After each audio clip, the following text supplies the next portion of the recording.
Hi, my name is Susian and I'm the head baker at the Cafe King. And today we're going to be talking about the third step in the sourdough baking process, and that is how to stretch and fold the dough. Yeah, let's get to it.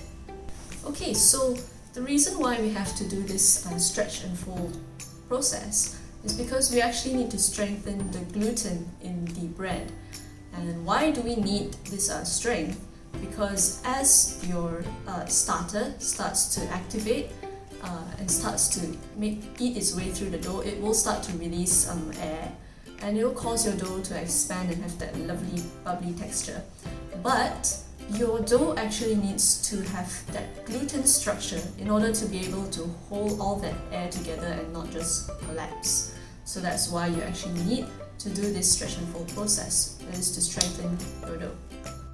So there are actually several ways to strengthen the dough, but we have chosen one of the simplest methods there is, and that is the stretch and fold method.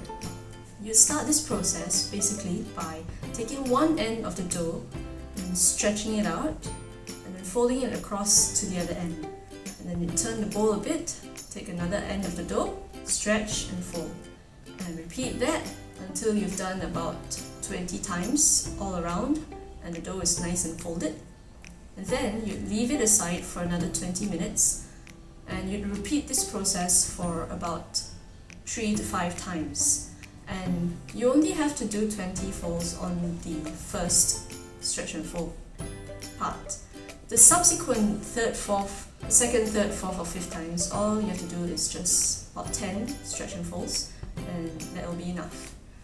And after you're done with the last stretch and fold, you will notice that your dough is actually a lot stronger than it is before you started.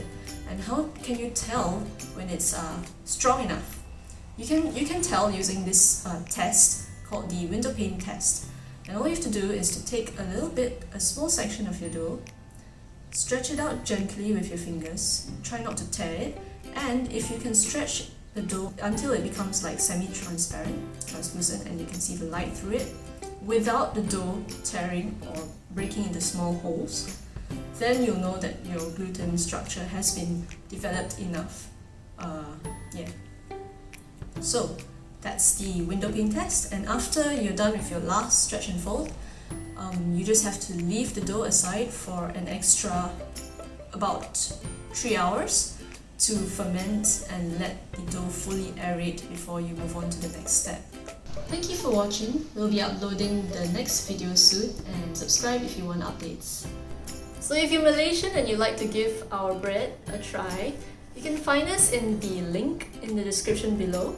We actually deliver our bread to around the Klang Valley, and we also post to the states in West Malaysia. So yeah, give it a try, and we'll see you in the next video.